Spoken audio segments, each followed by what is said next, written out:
Welcome to Research Technique series.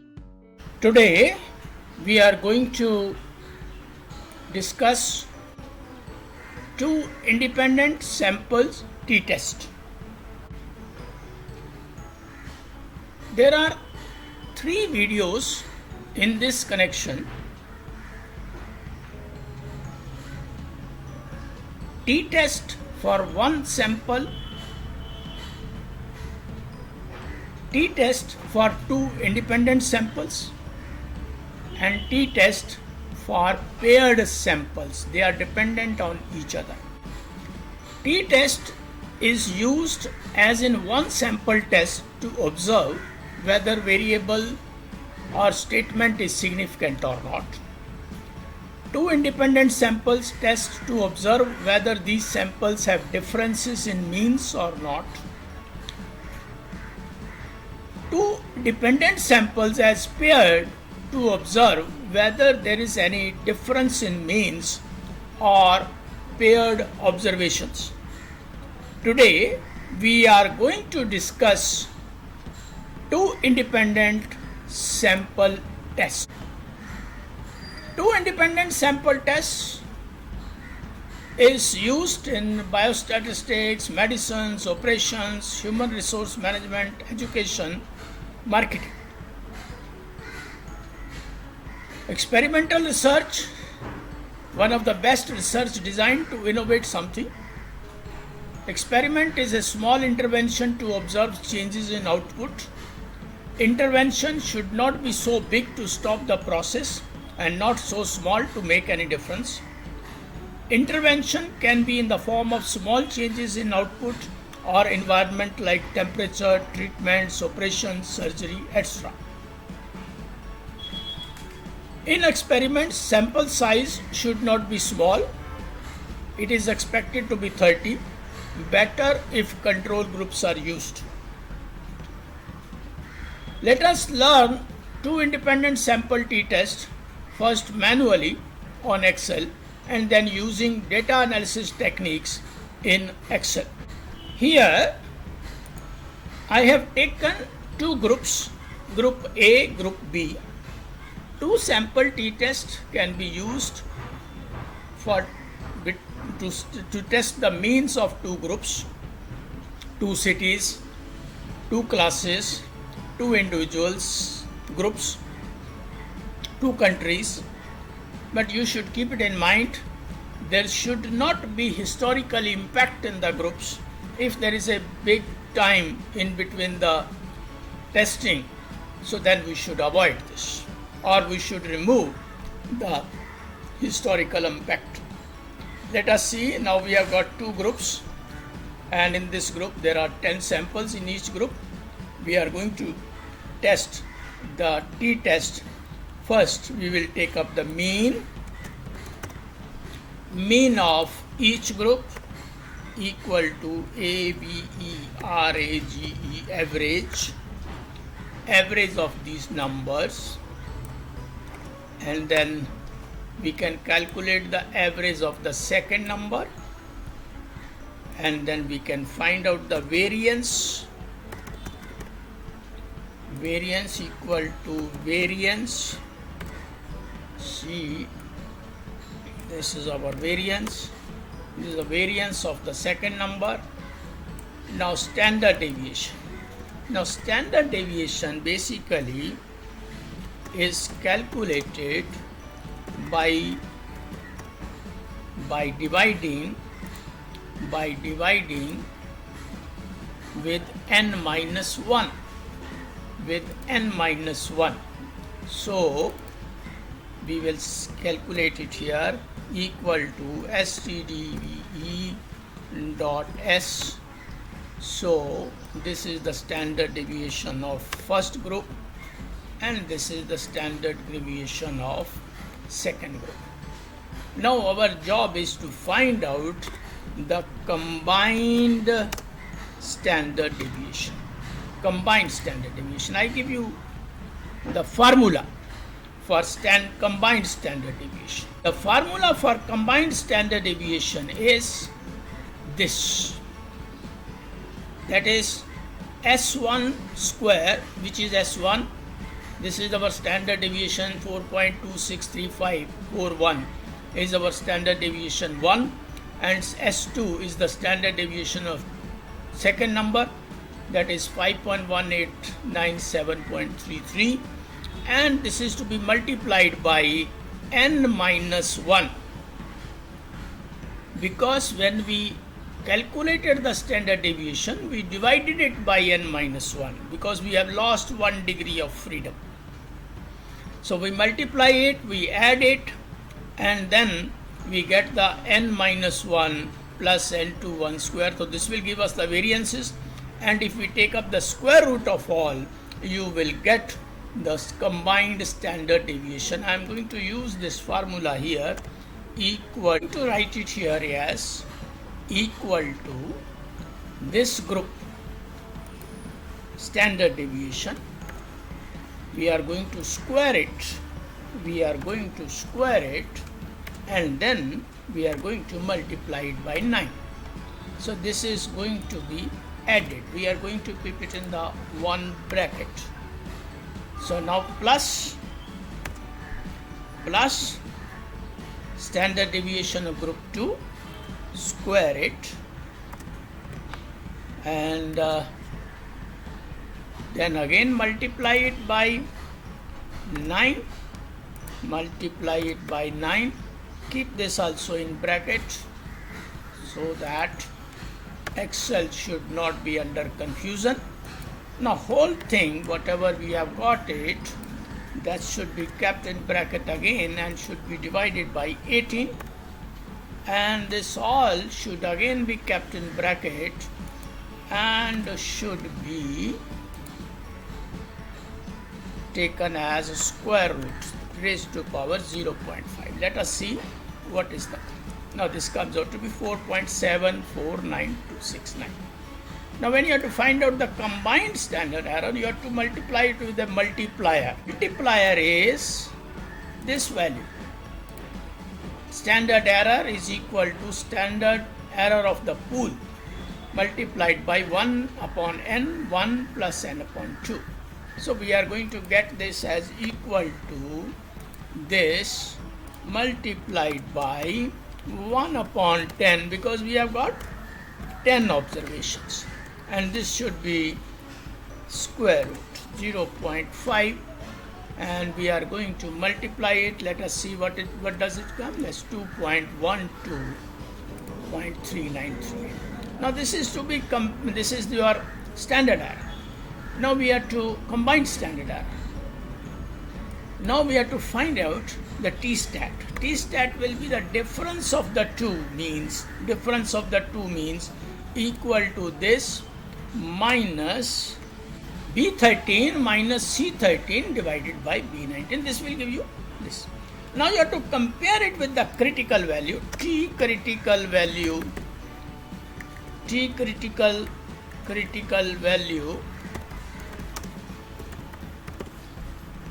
you can find out by equal to T dot inverse by taking the probability. Say you are taking the probability 5% and degrees of freedom are 18.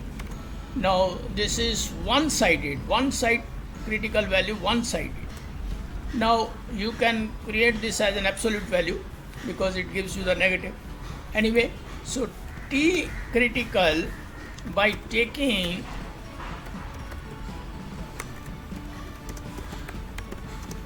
two-tail. Now two-tail.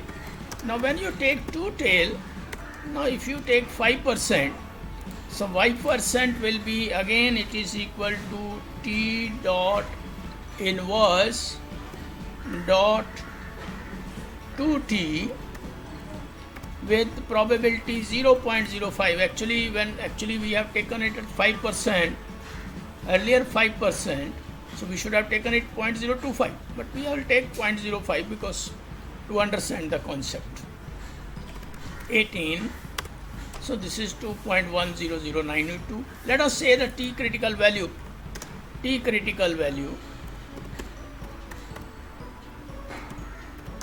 with the two tail, but but with probability as 0 point t dot inverse 2t with the 2t with 0.025 probability with 18 degrees of freedom. So now with this critical value is with two tail, but with this 0.25, this is 5%. So you can compare it. Let us see what is our hypothesis. Null hypothesis, if we can write our null hypothesis as there is no difference or d is equal to 0. And alternate hypothesis, we can write it here as there is a difference. So, or d is not equal to 0. So, in this case, if we take, see, these two hypotheses, the above this set of hypotheses, the above set of hypotheses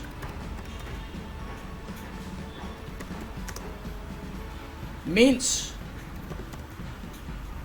two tails. This d can be greater than 0, can be less than 0. So that's why two tail. But if we want one tail, if we wish one tail, then null hypothesis will be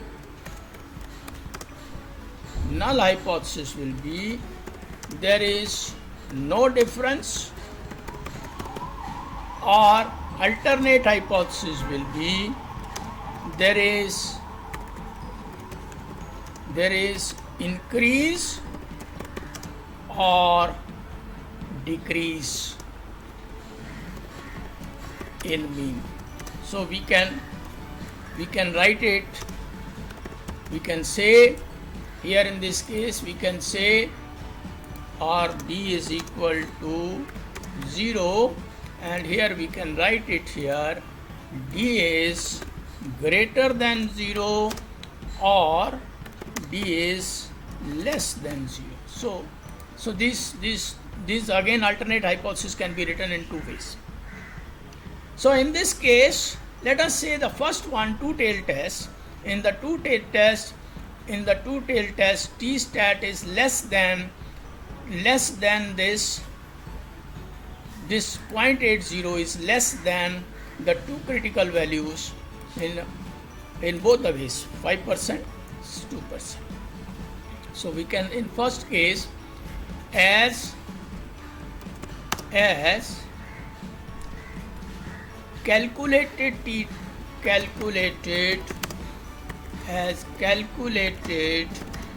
stat is less than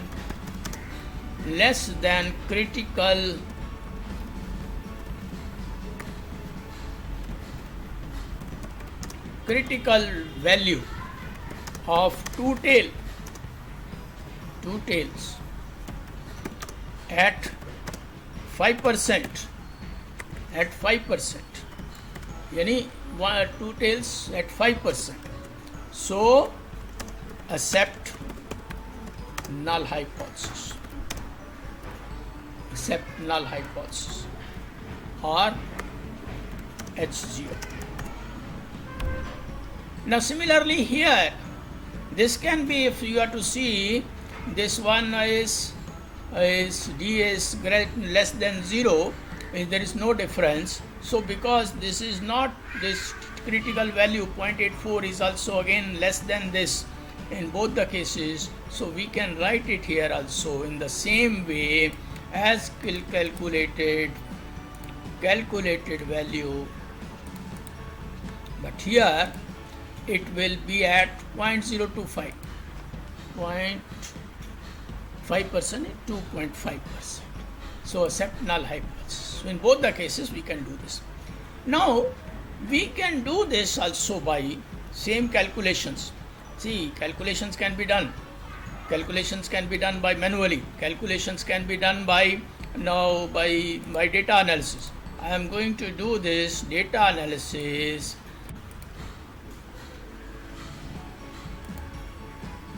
given by this data analysis technique. So I am going to use t-test to sample assuming equal variances. So I'll say OK, and I am going to select this group B, and then second variable is group B. Now as I am going to use the labels, so I am going to use this output, I am going to put it somewhere else. So this one is there. So labels I am going to use it. I have ticked the labels. So I said OK. Now this all calculations have been done by you. Now here the t stat is calculated, one tail t test is given critical, and then two tail critical values are given. So all these things have been given, and you can calculate, you can see this. But this part, writing the hypothesis and coming out of the results is your problem, is your issue. You must understand this, how the hypotheses are written and how the hypotheses are accepted. Say, instead of this value t stat, if it is more than this, critical value by one tail test or by two tail test, then you have to accept the alternate hypothesis. So two sample independent t-test is used for comparing the means of the groups, classes, states, countries. So you can see the performance of the two individuals, you can compare it, and you can use it for comparing. This is a very important tool for research analysis. Controversies using standard deviation or standard error. Use standard error and t-stat if sample size is less than 30. Use standard error and z-stat if sample size is more than 30. Use standard deviation and z if sample size is more than 100. Thanks for watching. Research scholars, please note each research problem, whether medical, engineering, natural sciences, social sciences, including economical, human behavior, and psychological. They are all unique in nature. Each problem needs to be handled and analyzed with specific methodology. Each technique which I am going to take is general in nature and should be used under expert advice if you are a beginner. Learn the techniques and use your expertise specific to your problem wherever required. You may submit your research work at Journal of Global Economy, rcssindia.org. Your work is evaluated by peers with double-blind methodology. You will get comments for your work. Thank you.